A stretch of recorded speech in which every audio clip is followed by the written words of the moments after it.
Hi, I'm Mara Webster with In Creative Company, and today I'm delighted to be joined by Jess Bush to talk all about Star Trek Strange New Worlds. And I was really interested in a lot of the research that you did for this role because it wasn't just a case of going back and looking at old episodes and looking at who this character was in that iteration at a different point in life, but also elements like reading nursing memoirs and what that brought to the character as well. And so what were a lot of the different spaces that you looked to in terms of research to draw into the character development process? So I mean, the first point of call was catching up on as much Star Trek as possible, because honestly, Star Trek, I was aware of it, but I wasn't aware of just how influential it was really until I really engaged with it. So that was first, then researching into Major's performance, and also just like her like the way that she came into the mix too, I thought was really interesting. Like she kind of like snuck her way back in, like put on a new head and was like, I'm back. And I really love that energy for her. So there was that. It was my like baseline research. And then as you said, I read some nursing memoirs to kind of get a feel for the people that are drawn to that extremely challenging career. Like, what are their values? Like, what keeps them there? Why do they love it? So that was really important for me to read into. And I mean, it's ongoing. Like there's always more. There's always different perspectives because, it's a fictional setup. And so nothing that exists in our reality really fully services it. So there's just elements of all these different things. Like I've been reading into like medevac and combat medic material, and that's actually, I found that really speaks to the role, because we're going to foreign places, we're dealing with species that we don't know what their makeup is, we're under the pump, it's really urgent, we don't have what we need. Like it's actually quite applicable. That side of medicine actually really applies, so that's really cool to find. But yeah, it's ongoing. There was always more to do. Yeah, no, that is really interesting what you were just saying about that being a space that brought a lot of information and knowledge, and even going back to the point that you were making just before with people in the medical field of it's such a challenging position, and like what brought you there, and there's kind of like a certain demeanor that you have to be able to have with people under immense pressure, and we see that for your character as well. And so when you were trying to answer that question in general, how did you land upon the answers for your character of like, what is it that really drove her to this place? What is it that she wants to fulfill within herself? And what is it that she loves about the pressure and the tension that comes from that, but the necessity for calmness in her demeanor? Yeah. Well, do you mean like, what did I gather from my research? Yeah. I think that in nursing, it seems that people that are drawn to it, they're led so strongly by their heart and their dedication to the wellness of others that it's almost self-sacrificing. It's like, it's more important than anything in the world, and I think like that played a lot into the very beginning of my character development, was like what at her core drives her. And I think for me, like my process is very physical. Like I find the truth of intellectual things and ideas in my body. And so actually finding that like physically leading with her heart, that's where she walks from. That's where all her decisions are made from. So yeah, I think that just from my research, that was distilled. Like there's just a real guttural drive to help others.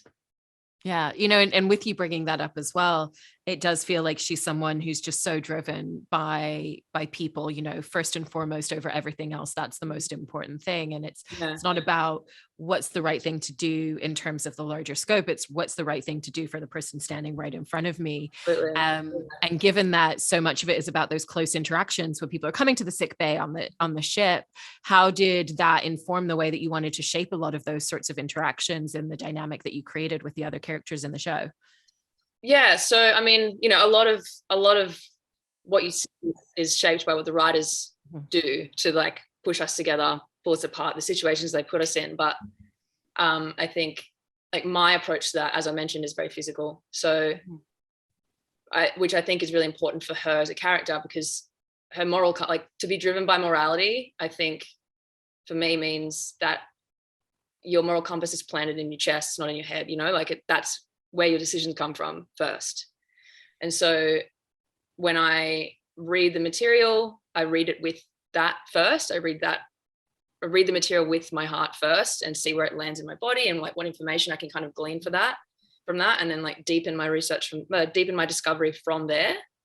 And then when it's up on its feet on set, it's literally the same, like it's kind of the same process where like I reach with my heart for other people's hearts, like the other characters, you know, like that's a physical process. And I think I keep it physical because I think, number one, that works for the character, that's who she is, but also on a craft level, it protects the immediacy of the work. It keeps it alive for me. And yeah, I think that reaching heart into other people's hearts, I mean, that kind of translates to like hearts first, lives first, people first, you know, like that's kind of how it reads, I guess. Yeah. It does read that way, you know, and you're bringing up there the idea of the morality of the character as well.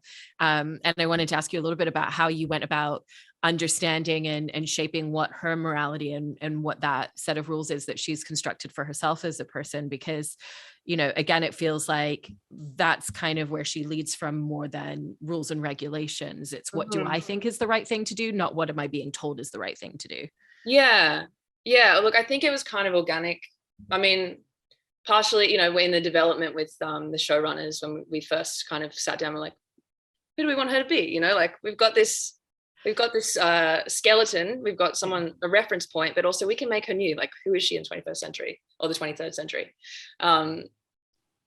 So the idea that the guys kind of gave to me, the showrunners, was like, this is like, you can kind of imagine her backstory if you like. Our idea is that she grew up on a scientific commune. So do with that, like she grew up in that environment. And I think for me, like that already planted a seed for how her morality would develop. Because if you're growing up in a commune, like you're going to have a certain type of set of values that are like maybe not as conservative and structured as other areas of society might like. And so, yeah, I think that's kind of where that started from. I love that detail, and that completely makes sense in the way that you're describing it. And with the fact that you were talking there as well about conversations that you were having with the showrunners and really figuring out who is this character going to be. You know, it sounds like from the way that you've described that before is that it was having conversations, you know, talking about some of those details, but even just when they're like, this is where we think she grew up, but do with that what you will, there was a lot of autonomy and freedom in creating a character. And what's like the different landscape that builds for you as an actor when you know that you have that autonomy of a character, you know that you have freedom to try different things in that way and to really imagine the landscape. I mean, it was so new for me. Like this, I mean, this project is bigger than anything I've ever done before. So, you know, everything's kind of new, but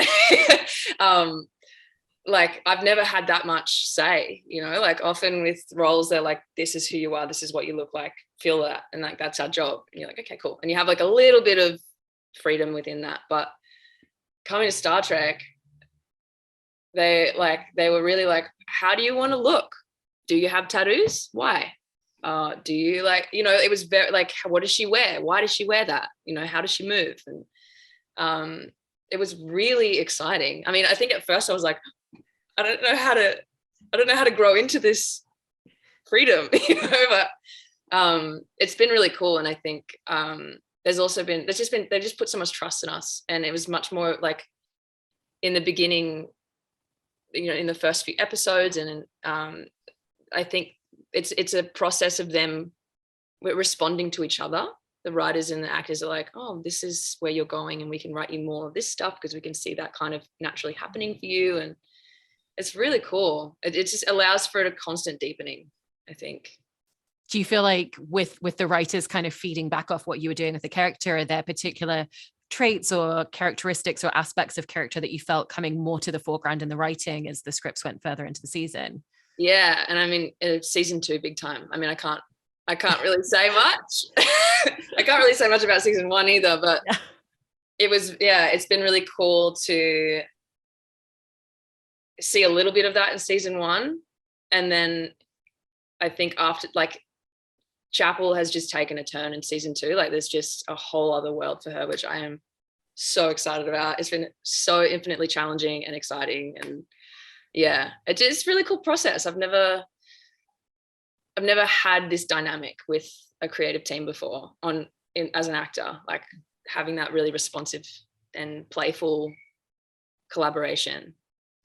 That's really amazing to hear. And, also talking about the physical aspects of character as well, Star Trek is a world that comes up with these very visually strong looks for characters, and with Chapel, that's no exception, from, the full white costume to how she's wearing her hair and all of those sorts of detailings. And what was a lot of the collaboration when you were coming in for those hair and makeup tests, like trying on different costumes and everybody kind of collectively coming together to figure out what the visual style of this character needed to be?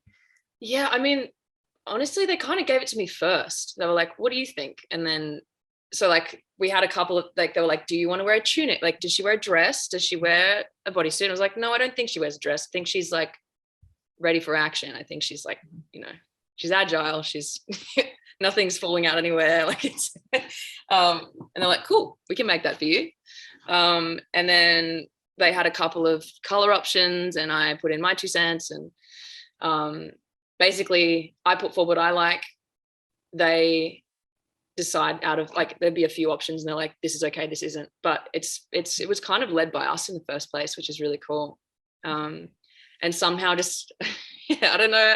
I don't think it was like pre-planned, but like, I just look like a big fluorescent tube light. Like, everything's just like bright and reflective. And I'm like, that wasn't a plan. That just kind of came together that way, and great. Yeah. And obviously, whenever you're coming into creating a new show, with all these elements that you're talking about, a lot of it is starting from the ground up, building the foundation, and then being able to grow upon that. And that also comes down to what the collaboration looks like when you're working with everybody in figuring out like the tone of the show. And did you find that because you already knew the world, because you've done that research, and obviously it's building off a real foundation and history, did that inform kind of the collaboration that everybody created and trying to figure out what is the specific voice of this show going to be? What is our approach going to be in working with one another? Yeah, I mean, look, in the start of season 1, it was really interesting because we were deep in COVID and none of the writers could be on set. Like, we were kind of operating on our own in this new cast with all these new people, and like finding our way. And obviously there was a lot of conversations had, and it's come together really well, which we're all just like, this is incredible. Like, I think we just like happened upon this like real gem. It's incredible. I think it's really, it's been really cool to, like, we're just kind of inside this thing making it, and then to see now, I mean, it took a year for the first season to come out. Like, it didn't come out until we were halfway through shooting season 2. So to actually see how it's all come together and being like, wow, okay, I get it now. That's really cool.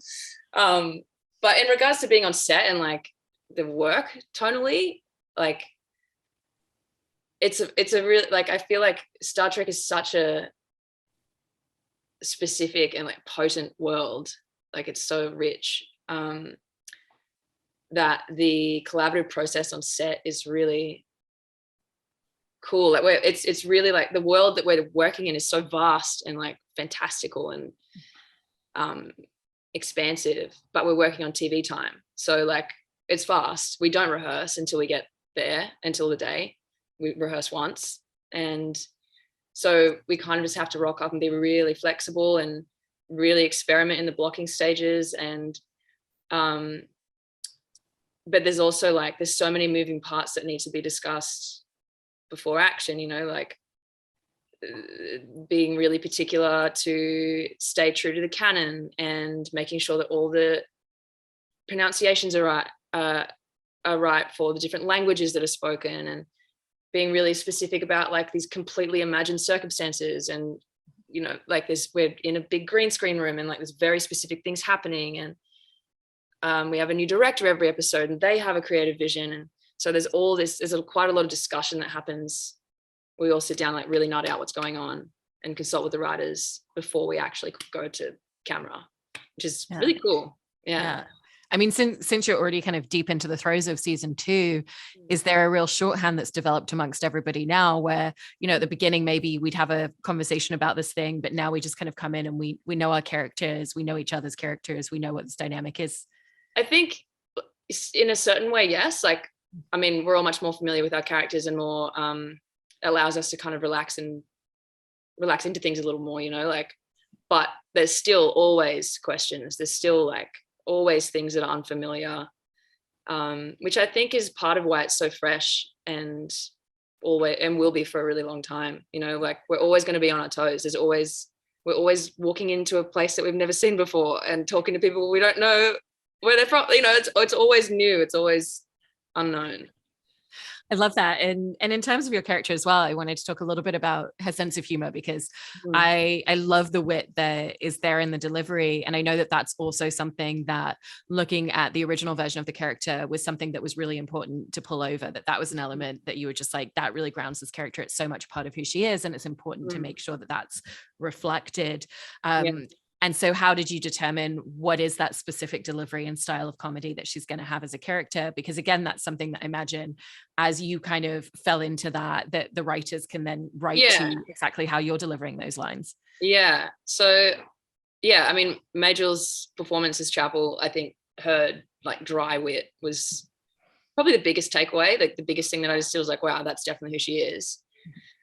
And so I kind of wanted to reverse engineer her and be like, who was this younger woman? You know, what was she like when she was a bit younger and a bit more maybe bright-eyed and bushy-tailed and hungry, you know, I think she's really hungry for experience. She's insatiably curious, I think. And I wanted that to kind of be evident in the way that she plays with people. Like that's how she connects, you know, like she's quite flirtatious in the way that she interacts with people. And it's not always a sexual way. It's just how she like gets closer, you know. And I think Chapel, she is really no bullshit, and I think she wants that for other people too. Like she just wants people to be a bit more honest with who they are, and I think that her particular style of humor is a tool for that, to kind of just like ruffle people's feathers and like catch a glimpse of who they really are and like show them too, you know, like just kind of catching them off guard and being like, yeah, I see you. I mean, that also very much carries over into her bedside demeanor, where it is very straightforward, very brutally honest, and at the same time, like peppered with just enough humor that it's not taken in the wrong way. You know, was that something that you found quite early on, you know, the very first time that she's treating anyone and she's kind of giving them the sedation and she's getting questions about it, you know, because again, it's just like she comes back with a cheeky joke, but also very factual information. It's just kind of like, this is what we're going to do and this is how we're going to do it. And that's how it's going to be. Yeah, I think, I mean, kind of circling back to the kind of like field medic vibe, you know, like I think it's kind of that kind of came about organically, I think, as well. It wasn't really an intellectual decision. It was more like, you know how in like how soldiers interact with each other, like they just have to be able to deal with like really terrible circumstances. You have to just find the dark humor in it, otherwise your brain will break. Like you just can't. So I think there's an element of that. Like the stuff that goes down in our stories is usually very urgent, very life-threatening. Like, and so it's just her way of like delivering hard things, like making everybody feel safe, but also aware of what's happening. And she's just blunt. And I think that kind of just mixed together to make this kind of what you're talking about, that bedside manner. Yeah, no one's coming to her for a preventative flu shot. It's yeah, exactly. I mean, that also adds another element to your performance, because there's also a real undercurrent with like, what does it take to kind of hold that sort of pressure, hold that sort of tension underneath the surface? You know, when there's an instance where everybody on the ship is starting to contract the same thing and get sick, and at first they can't figure out what it is and how it's spreading. And at first it was just people that stepped into the space, and now all of a sudden someone who didn't even leave the ship has it. You know, what does that mean? And there's no part of her that can allow any sort of doubt or questioning in that moment as well. And so were there elements of the undercurrent of the character in that regard, and the things that she has to really hold inside, that were just as important as the external delivery for you? Oh, absolutely. Yeah. I think that's I mean, that's what reality is, you know, that's what we're all working with. There's always something going on underneath and something that we outwardly project. But yeah. For me, I mean, again, I've physicalized that process.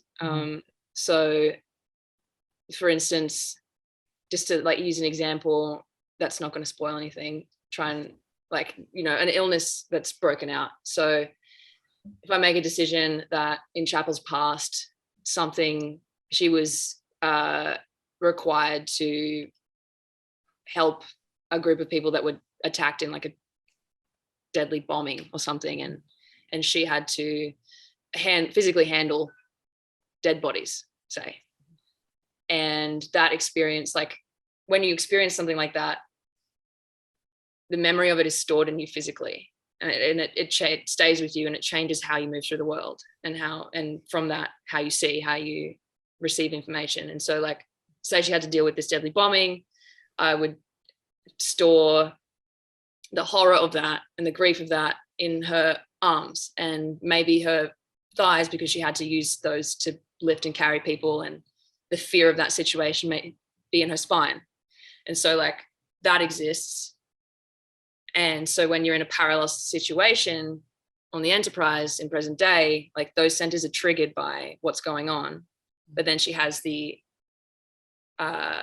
you know, the reaching heart that she's like, she needs to help people. So like that energy's there, and those two opposing like emotional movements are in conflict and generate like the way that she moves through the world, and like, you know, the heart is hitting against what's going on inside and shapes the unique way that she behaves in those situations. And that also speaks to the fact that she's also a character who, it feels like, tries to not really show her vulnerabilities to other people, and especially at the beginning. And I don't know if you can kind of speak to that specifically yet, because it sounds like there's more elements of being able to see her vulnerability as the season progresses. But I was interested in how you saw that manifesting and what it looks like in her as a character, and especially because that is a side that it feels like she's trying to kind of suppress as well and keep underneath the surface. So for me, that means that she's actually, again, I mean, it might sound repetitive, but it's always physical. I always bring it back to the physical for me, because it makes it alive. But for me, that translated to, like I work with my coaches who speak in the same language as I do, that she has like the core of her heart is like so vulnerable and so inward and fragile.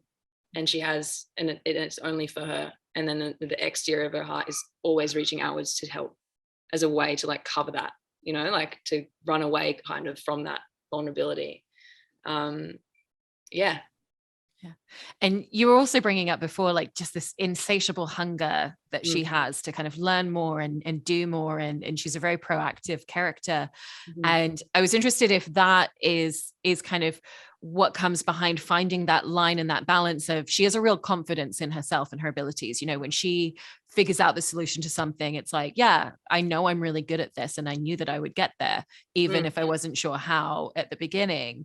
And I love that exploration of confidence and being comfortable exerting that and telling other people that, but yet it never feels cocky, because it comes from such a place of passion. Like she's so excited whenever she solves a problem. And so by having it always coming from that place of an insatiable hunger and curiosity for learning more, you know, and passion, did that help you to find that balance of confidence without cockiness? Yeah, I think with Chapel, like, I love that she is confident and willing to try and fail. And I think, yeah, what I like about her is that she's kind of really accepting of herself. Like she's good. She knows what she's good at, but she also knows that she's fallible, and she knows that she's goofy, and she knows that she doesn't always have the answers. And she's also really comfortable with that too. And I think I would really like for Chapel to be a role model for young women in that respect, in like the more like the self-acceptance element of it, you know, like because she fully trusts herself no matter what, even though she knows hasn't got all the answers.